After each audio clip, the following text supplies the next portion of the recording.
found is it's almost like we have three different churches. I introduced myself today because I know there are people in this room who don't know me, and I've been here for more than 10 years. One of the things that the board is concerned with is that we become more like one church. And so what we're talking about doing is having 2 services on a Sunday and having an educational or friendship hour in between. And so that way we think that not only will it bring our 2 services together, because the people coming to the late services hopefully will come to the friendship educational hour first and then go to the service. And the early service, after their service, will go to the friendship educational hour, and the 2 groups will get to know each other and spend more time together. And we think that will make us more of a single church, as opposed to what we see now, I think, is 3 different groups. So that's one of the reasons, and one of the primary reasons, that we would really like to see this happen. But we don't want to see it happen unless the congregation wants it to happen. So that's why we're looking for your input today. There are other reasons to split it. 3 services, remove 3 services into 2. One is cost savings. We pay musicians at both of the traditional services. We would be able to save that cost if we only had 1 traditional service. Also, the choir, as happy as they are to come at 8:15 and stay till 12:15, because there are the early and the late traditional services that they both have to sing at, I'm sure they would be much happier to sing in 1 service and shorten their Sunday morning. The other reason that the board thought about it was prolonging Pastor Jeff's tenure with us. Although he would again be happy to preach 3 services, we believe we will have him longer if we only have 2 services and he doesn't preach every Sunday. So those are the primary reasons, and there are some other reasons, but those are the primary reasons that the board is thinking about this. So what we would like you to do at this point in time is to look at the sheets in front of you. There are suggestions as to how we might move things into 2 services. There's also an option of just keeping it at 3. And if there are any other options that you think of, we want you to do that. Before you start, however, I'm going to give you about 10 minutes to talk among yourselves and come up with a preferred solution by table, and then we'll share those. Each table will share those with us. Before I do that, though, because Pastor Jeff has to give me the next service, I want Pastor Jeff to give his thoughts about this thought that the board has. So, thank you. Thanks, John. 2 quick things. Lots of days when I finish up here at the church on weekdays around 5 o'clock and the building's pretty empty, I have been doing something. There's a guy in the Old Testament named Nehemiah. And what had happened was God's people had been disobedient, and so God sent away his people into exile to a faraway country called Babylon. The temple in Jerusalem was destroyed, the walls were knocked down, and the city was in disarray. But after about 70 years, God said, it's time for you people to come home. And so Nehemiah was one of those key people that led God's people back. And when they got back, Nehemiah started to do something similar to what I've been doing. He started walking out around the walls and visioning, seeing those walls rebuilt again. And he would pray over those walls. And God abundantly answered those prayers, and the walls were rebuilt. So I've been walking around and unlocking a lot of doors and looking at a lot of rooms that are sitting empty right now. Rooms that were built to be filled with people, with children, with youth, and with adults. We have an amazing facility here, folks, but I think we can agree it is underutilized right now. So that's the first thing that I've been praying and visioning about, is that once again we could see these rooms filled. But secondly, I would like for you to use your hands and your voices to do something with me, because I want to talk about 3 different groups of people. I want to talk about me and mine, us and ours, they and them.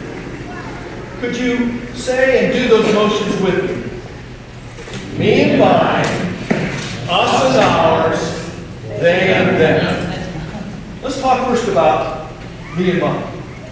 How are these potential decisions going to impact me and my family? And we like the way that the morning schedule flows right now. It works for us. So I'm really concerned, of what that's all going to mean for me and mine. And those are valid concerns, understandable. But let's also talk about another concentric circle, us and ours. We look around just in this room at us and ours, and we think about our congregation as a whole. Those that come in are part of this church, us and ours. And how is this potential change going to impact us and ours? Is it going to provide, like John said, the ability for us, fellowship-wise, to become one church? If we have a crossroads time in the middle, maybe we'll even call it crossroads, where people could come together in fellowship, will we become a tighter, more unified congregation? And as we meet together and are equipped and educated, will we become discipled into being able to better serve God as a congregation? Good question. But even beyond me and mine and us and ours, there's they and them. The people outside the walls of this church, in the communities that surround our congregation, who don't know Christ, who we have not yet reached. And how could we, by making these decisions, potentially position ourselves to more effectively reach them? As young families are looking for sound Christian education for their children. That if we went to this kind of thing where we didn't just have worship, but we had a time in which our families, all of us, are growing in our faith, would that be a potential thing that would encourage other families to come in for us to grow and become a part of this? So once again, me and mine, us and ours, they and them. Stuff to think about as you are going to be discussing in your breakout groups now, having some time to talk about what you see on the sheets and what's been going through your mind and heart, because we do want feedback from all of you. We thank you for being willing to stay and participate in this. We want you to take ownership in this process. This isn't about the board coming and issuing some edict from on high. It's about all of us coming together as the people of the Community Church of Douglas, seeing where God might lead us together. I'm going to head out to the other service now, but thank you for being here. And John's going to continue on. So if you would, around your tables, discuss whether or not you think we should go to two services. And if so, what you think the best time for the two services would be. And if you could try to come to a consensus at your table, that would be great. And then after about 10 minutes, we're going to ask for input from each of the tables so that everyone can hear the other's input. And we can possibly come to a consensus, possibly not, but we'll get your feedback and we'll use that for moving down the road. So take about 10 minutes to do that. For those of you who are not at tables, I'd ask you to come over and join one of these tables where there are some other people so that you can be part of that. And we'll get back in about 10 minutes. What we kind of came up with, everybody, is we seem to prefer the third option. We think for the contemporary worship, we prefer the third option, is what we came up with, and everybody at the table kind of came up with that, independent on their own circle when we talked about it. Just simply because we think that fits in better with the contemporary style worship time a little bit later. We think the fellowship hour in between is a wonderful idea. It's been missing for a long time. I think 10 years since we've had anything like that. So that's kind of where we're at on that. There's other options out there. I know John kind of talked about, kind of threw that out to our group. The idea of maybe having contemporary here, both worship services up front in the sanctuary. That's another idea. The value I see out of that is right now, say you don't go to the fellowship hour in between, and you come in the later worship service, you're still going to intermingle with people that stay for the fellowship hour. You're going to see people that you don't normally see. So we think it's a wonderful idea. And, I put it on, a comment on here, let me know when I need to be here and I'll be here.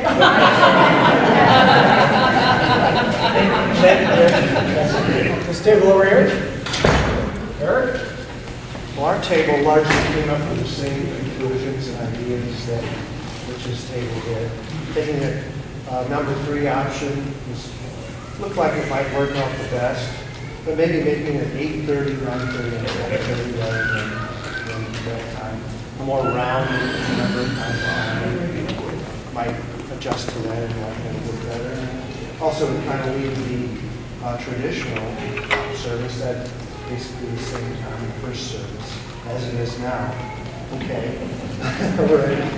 And the thought is that it's a wonderful idea to be able to have that hour between the 2 services for fellowship, and maybe it'll bring some new opportunities as far as educational programming and that sort of thing.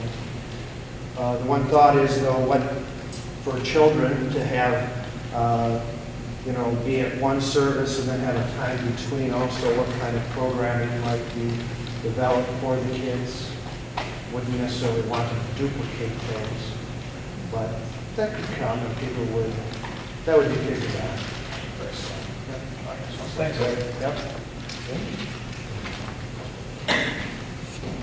Well, we seem to have a consensus with the others so far. That's the number 3, which is traditional at 8:15, education and fellowship at 9:15, contemporary at 10:15. And there's concern about how that middle time would be used. It seems like we may need more meetings just about that, how to utilize that time much better, and how it will impact the children, for those times, how we'll make the best use of that. So there's a need for more discussion on it, that particularly. And there was some thought about occasionally combining services, traditional and contemporary. Our times are similar to option number 3. Start times about 30 minutes, 8:45, 9:45, 10:45. Okay, and we need some more rentals here at church, such as maybe start another chili cook-up. We used to do that in the past. We haven't done that, I don't think, here recently. And maybe get some different speakers in, try the sock hop again, get some people coming in, and the Sunday school teachers. As somebody was saying, she is here teaching Sunday school, but then she also prefers to sit in with church with her husband. And we can totally see that too, with Sunday school teachers. More rentals of the facility, like I said, maybe perhaps some wedding receptions, some local events. Somebody suggested a liquor license. I'm just reading what I see. It wasn't me.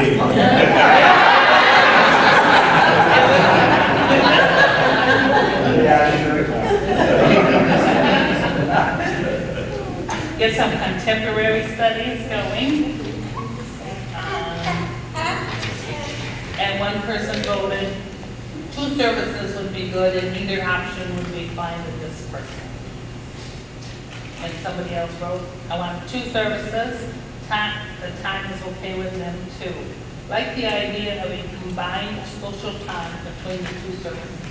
I think that would be good, because we don't really know the people in the traditional service, and the traditional service really doesn't know the people in the contemporary service.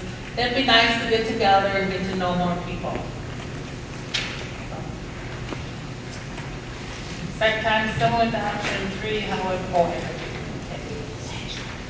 The sanctuary. Yes. Yeah. Contemporary. We want to be the sanctuary. Oh, well, yes. And there was an idea that contemporary service moved into the sanctuary. And I think that might be kind of hard because of the guitars and the drums and The words on the screen, not giving the words. We have to have the words on the screen. It's the other, yeah. Thank you, thank you. Chris? I can make ours really easy. It's ditto, ditto, ditto. You know, we had comments again, very similar to what everyone has already had and what we've heard from other meetings, but I think the consensus was number 3, about the 8:30, 9:30, 10:30, and then also comments like we've heard before, wherever it is, you know, we'll be there and be flexible. But, you know, the same kind of comments about, you know, wanting to have, you know, more of the fellowship hour, maybe extended prayer and praise after the services. We talked a little bit about some of the things that could be offered after the fourth Wednesday dinner in terms of, you know, more social time together. So, again, number 3, the 8:30, 9:30, 10:30. Right.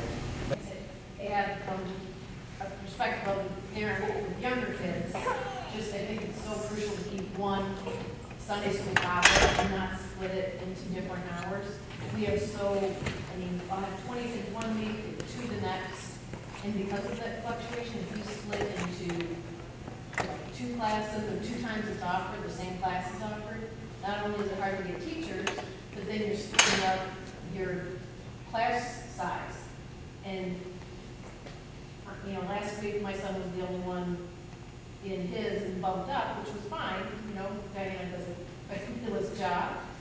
But I think we definitely need to have that 1 hour instead of splitting. So if that's that middle hour, you know, that's great. And just so parents know that in the other services, the kids will be sitting with you, or if there's gym offered, you know, open time. What we're kind of thinking, Molly, is something on that. But right now it's just, let's figure out the 3 that everybody likes. But what we're kind of talking about is one of those times being either like a group craft with a lesson together on it, and then splitting off, because some people are a little worried about, well, if I have my child sit in church with me, I'm really losing my worship time. So we're going to do it one way or the other. We're probably going to do like a split maybe in the middle hour, and then do a group thing during the gathering. So it's in the works, just to let you know that. So it's going to be good. But educational hour, it could be a family worship time. If you want to do, we can mix it up. We can do classes with the kids and the parents. We talked about doing first communion classes for the older kids. So there's just a lot of opportunity there. So just let me know. Well, thank you very much, everybody, for coming and for your input. We really value it, and we will work on this going forward, and you will definitely hear from us on